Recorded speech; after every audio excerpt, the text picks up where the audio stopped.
It's that.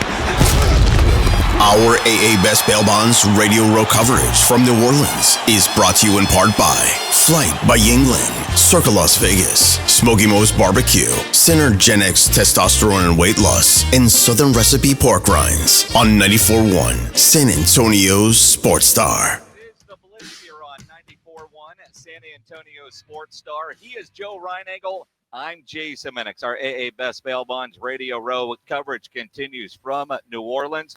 Now joined by Darren Woodson. What's going on, fellas? With the Cowboys. It's been a long time. It has. Like someone just reminded me 30 years, man. 30 years. 30 years. Wow. Yeah, but think about that Super Bowl for you, Sun Devil Stadium. Oh, that was a good one. That was I just ran into a minute ago, and I thought about it when I saw him. I always call him, we call ourselves cousins, Rod Woodson. I just ran into him. We played the Steelers that day in Sun Devil Stadium, and it's weird because you run into certain people and there's like it instantly puts you somewhere. Rod Woodson played that game with a torn ACL. Oh, wow. With a torn ACL, played in that game, man. Wow. You talk about tough-nosed dudes, man. So, yeah. You know, Darren, I don't know how guys like Rod Woodson, guys like yourself could play football today. I mean, you guys would light people up.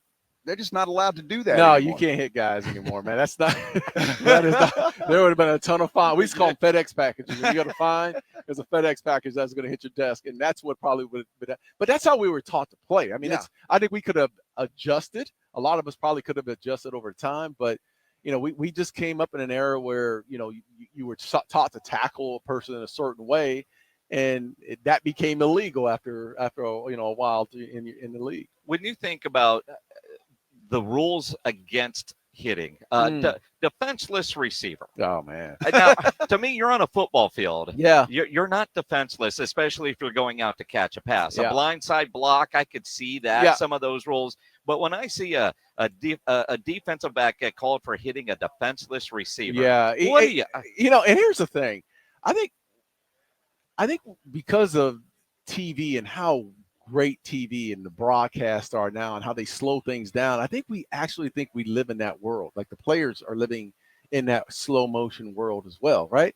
But in a game, we all know it. The game is a violent game, one, and the speed at which it's played, you don't have time to think that the ball's in the air, I'm running a 4-3 at you, Jason, and now you want me to place my head on this side of your body and have all these thoughts. It's like the ball's in the air. I'm trying to get there. Why am I trying to get there? Because I don't want to lose my job. Yeah. I need to get you on the ground or try to make a play on the ball, right? I'm not thinking about where my head placement needs to be or if I'm up high or if I'm down low or whatnot. You're just trying to get a guy. You're trying to make a play. And guys are getting penalized for that. And it is what it is. It sucks. I think we kind of acclimated ourselves to the new rule system. Don't like it all the time, especially when my team gets called on it. But it is what it is today. And if you ask the players today, they have no issues with it. I have issues with it because I'm an old head. Well, I have an issue with it too because I'll never forget. I mean, the good wide receivers would still go across the middle. Oh yeah, knew they were going to get hit, but they would go. But it was intimidating to have a guy like you, and that you were going to make sure they felt it. It's a wide open now. It's the middle of the field is wide open. Yeah, there's no fear from wide receivers running across the middle of the field anymore. I see it all the time. I'll see guys snatch the ball out of the air, and they're not even thinking about getting hit. It's the game is wide open, and there's more viewership because of it. So the NFL has something right. But so here's the thing: if you ask these guys now, if back then we weren't making any kind of money, right? We just weren't making that much money. Now they're making Dak Prescott's making $60 million, right? So the advent of the game changing in that faction. The pay scale has changed as well, right? So the NFL's got something. They've done something right. Even though we don't like the fact that it's not as violent, they've done something right because viewership is up. You're not losing people. I know we get upset and complain about it, but the viewership's still up. People are still coming out and watching games. Jerseys are still selling at the highest levels they ever have. So the game is in a good spot right now. Darren Woodson here on the Blitz. You bring up the salaries, and every player I know, that's the one time you can be selfish. Everything else is about the team unless you're negotiating your contract, right? Micah Parsons, has said multiple times this year he doesn't have to be the highest paid. He said today he would take less money if that meant getting Myles Garrett.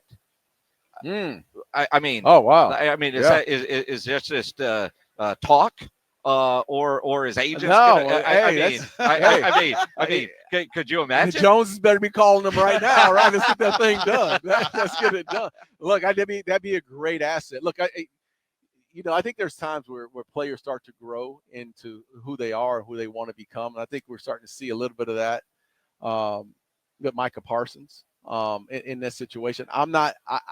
I'm never a believer in taking less, and I know his agent is probably sitting there saying, "What are you talking about? Are you out of your mind?" But they do need another guy on the other side of the ball, a physical player like a Myles Garrett, because they don't have a ton of physicality right now. D. Law was out the entire year this year, basically. He missed the entire season. He's 12 years into the league now. You're going to need someone on the opposite side that can rush the passer. And how much of a pass would that be? Because someone's getting one-on-one blocked. And Micah Parsons hasn't seen a one-on-one in the last 4 or 5 years. So that would be a great pickup for the Cowboys. Not sure if the Cowboys would be willing to cut that check, though. But what does that say, though? Because when I hear Micah Parsons say that, and I'm going to take him for his word, tells me he wants to win. No, he wants to win. He wants to win. So, I will take him for his word. It's one thing to say it now on media day, but it's another one when you're negotiating against the Joneses and you're seeing other guys who've gotten their paydays and you're way up under that number. I think that's a reality that would have to settle in with him. When I think about it, like from that angle, like that win who used to work with us here on this show, you would always talk about you never take less. The association that doesn't want you to take less. The Players Association would rip you. But I'm wondering if, for a guy like Micah Parsons, does he really know what the difference is between $25 million and $35 million? I mean, I know it's he knows the difference. I mean, just look at your account. Oh, no. I mean, no, you know the difference. Yeah, I mean, all right, so it's not that. It's like, would Dak really notice between 58 and 60? Probably not. You know what I mean? Yeah, I get it. I get what you're saying. If you're going to get me some other guys, but Dak has gone. Okay, that's a bad example because Dak has gone through one big $40 million a year check, right? And now he's at 60. Micah has not received his first big payday outside of being drafted, right? This is and here's the thing, and I hate to go down this road, but your life expectancy in the NFL is not that long. So the timeline that you have to make money, you better make it. You better make that money because when it's over, and they cut you.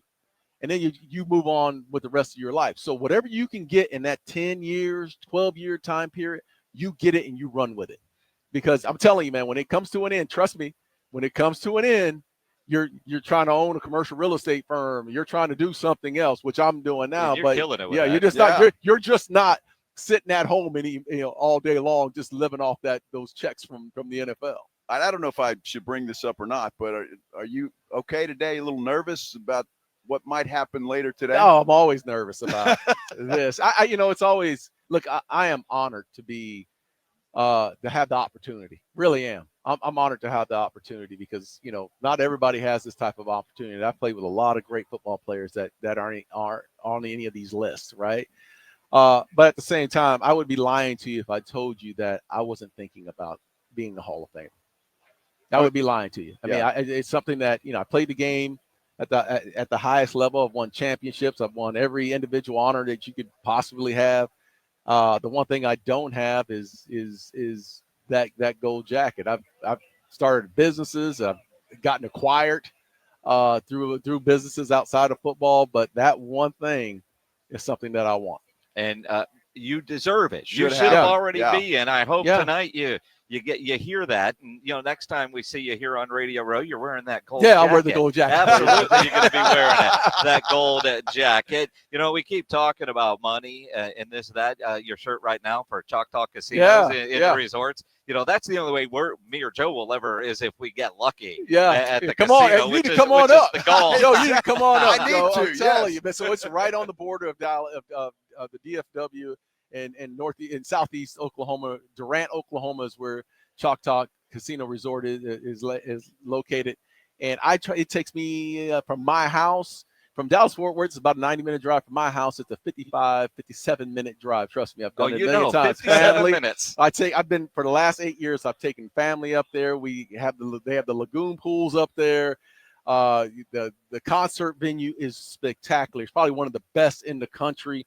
Steakhouses. It is laid out for gaming, entertainment, whatever you want.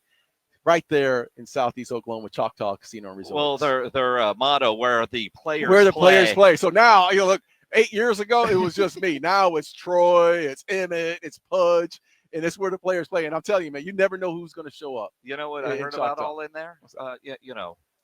Tonight, it's all Hall of Famers there where the players play. Well, I'm the only one. See, there you go. That will change. After tonight, there we go. that is changing. Real quick before we let you go. Arizona State alum. My daughter is at Arizona State right now. Cam Scadaboo. Oh, man. Everybody's talking about Ashton Genty. Yeah. I love Cam Scadaboo. Yeah. Oh, man. How would he look with the star on his helmet? Lovely. You talk about a guy that plays at the highest level in the heart. Just the heart of a lion, man. He plays the game the right way. He's an old throwback type of player. Runs the ball hard, great balance, but there's a mentality that's beyond just the game. It's a way of life and how he lives his life. And I appreciate it. And I've been watching this kid for the last 3 years. People forget, like, he played quarterback last year. He legitimately played quarterback because the guys were hurt and they didn't have players. They didn't have any players with that team. But I'm a big fan. I think Coach Dillingham's done an awesome job of turning the program around. And look, the next couple of years, man, I think we're going to be right there. They should have beat Texas. They should have beat Texas. Should have beat Texas. Texas was trying to give us the game. The whole trying game, to get, that's it. Darren Woodson, several hours away from being announced as a Hall of Famer. We're going to just keep putting that out in the universe for you, man. Keep going, man. I appreciate you guys. Good luck tonight. Darren Woodson here on the Blitz.